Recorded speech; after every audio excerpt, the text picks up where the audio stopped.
ঘটনা ঘটিগলা ଆଜି ପର୍ଯ୍ୟନ୍ତ ତୁ ମୋ ପାଖରେ କଥାଟାକୁ ଲୁଚେଇ ରଖିଥିଲୁ ଦେବୀ। କେମିତି କହିଥାନ୍ତି ତୁ କହୁନୁ? ତୋ ପ୍ରେମିକା ବା ରାଣ ପକେଇ ଦେଇଥିଲା।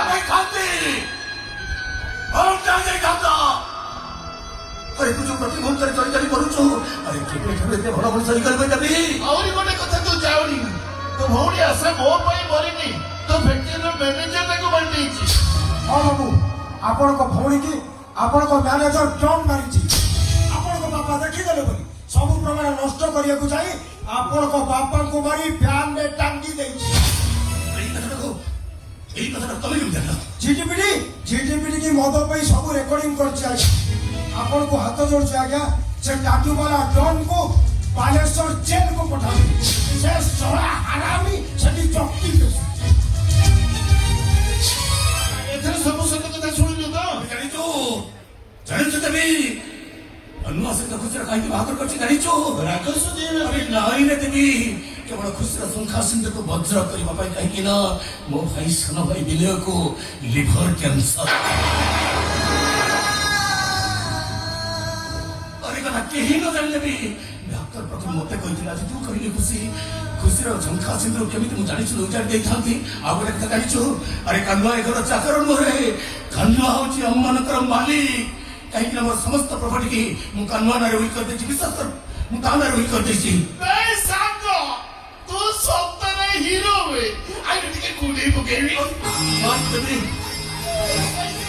ଗୀତା ଆଉ ଖୁସି ତତେ ଭୁଲ ବୁଝୁଛନ୍ତି। ମୁଁ ଯାଉଛି ସେମାନଙ୍କୁ ବୁଝାଇ ଦେବି। ଆଉ ଗୀତାକୁ କହିବି ତୁ ତାକୁ ହିରୋ ବୋଲି ଭାବୁଛୁ, ସେ ଖାଲି ହିରୋ ନୁହଁ, ହିରୋ ନମ୍ବର 1। ଜଗନ୍ନାଥ ହେ, ମତେ କ୍ଷମା କରିଦିଅ ଜଗନ୍ନାଥ।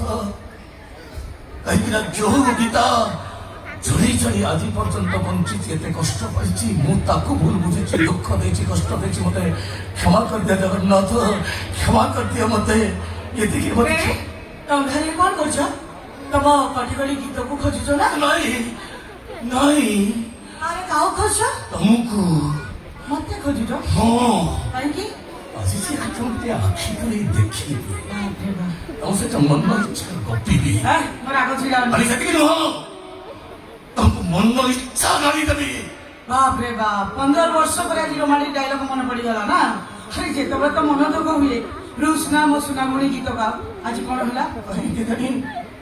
ଆଜି ତମରି କଣ୍ଠସ୍ୱର ସହିତ ସ୍ୱର ମିଶା ସେଇ ଗୀତଟା ଗାଇବା ପାଇଁ ବହୁତ ଇଚ୍ଛା ହଉଛି। ଗୀତା ବିଶ୍ୱାସ କରି ଗୀତା ବହୁତ ଇଚ୍ଛା ହଉଛି। ହେ ମିଷ୍ଟର, ମୁଁ କିଏ ଜାଣିଛ କି? ଏ ସହର ବିଶିଷ୍ଟ ଶିଳ୍ପପତି, କୋଟି କୋଟି ଟଙ୍କାର ମାଲିକ ଆଶୁତୋଷ ମହାପାତ୍ରର ଗାର୍ଲଫ୍ରେଣ୍ଡ।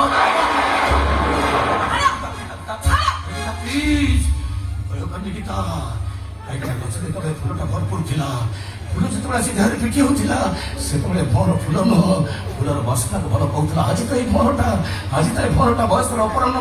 ଗୀତା, ଆଜି ତମ ସହିତ ମୋର ବହୁତ କିଛି କଥା ହବାର ଅଛି। ମୁଁ ମୋ ସ୍ୱାମୀକି ଖୋଜୁଛି। ଗୀତା, କଥାଟା ସେଇଠି କହିପାରିବ ତମେ? କହିପାରିବ ଗୀତା, ସ୍ୱାମୀ ଶବ୍ଦର ଅର୍ଥ କଣ? ଯେ ସ୍ତ୍ରୀକୁ ଶଙ୍ଖା ସିନ୍ଦୁର ପିନ୍ଧାଏ ତାକୁ ହିଁ ସ୍ୱାମୀ କହନ୍ତି। ଖୋଲାରେ ମନ୍ଦିର ଯେ ପାଖରେ ଠିଆ ହୁଏ ତାକୁ ହିଁ ସ୍ୱାମୀ କହନ୍ତି। ଗୀତା, ସ୍ୱାମୀ ଶବ୍ଦର ଅର୍ଥ କେବଳ ଏତିକି, ପୁରୁଷର ଓଜନିଆ ଦେହଟାକୁ ଯେ ହାଲକା କରିଦିଏ, ତା ଶିରା ପ୍ରଶିରା କ୍ଷିପ୍ର ଗତିରେ ଧାଉଁଥିବା ରକ୍ତଟାକୁ ଯେ ଶୀତଳ କରିଦିଏ, ପାରମ୍ପରିକ ରୀତି ଅନୁସାରେ ନିଜେ ମା ହିଁ ପୁରୁଷକୁ ଯିଏ ବାପା ମାର ସୁଯୋଗ ଦିଏ, ତାକୁ କଣ ସ୍ୱାମୀ କହନ୍ତିନି? ହଁ କହନ୍ତି। ଗୀତା, ଏ ଜନ୍ମରେ ସେ ସୁଯୋଗ କାହାକୁ ହବାକୁ ଦେଇଛ? ମୋର ସେସବୁରେ ଇଚ୍ଛା ନଥିଲା। ତମ ଇଚ୍ଛାକୁ ସମ୍ମାନ ଦେବାକୁ ଯାଇ ଆଉ ଜଣଙ୍କ ଇଚ୍ଛାକୁ ସମାଧିତ କରିବାର କୌଣସି ଅଧିକାର ତମ ନିକଟରେ ନାହିଁ। ଗୀତା, କୌଣସି ଅଧିକାର ତମ ନିକଟରେ ନାହିଁ। ମୋ ପୁଅକୁ ମାରିଦେବାର ଅଧିକାର ତମକୁ କିଏ ଦେଲା ଆଶୁତୋଷ ମହାପାତ୍ର?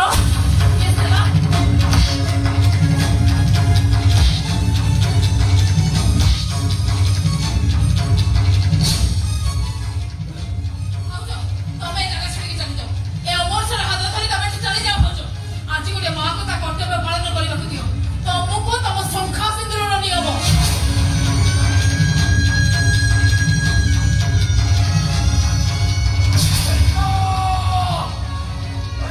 ମତେ ବଞ୍ଚେଇ ଦେଇଥାଉ ଗୀତା, ବଞ୍ଚେଇ ଦେଇଥାଉ।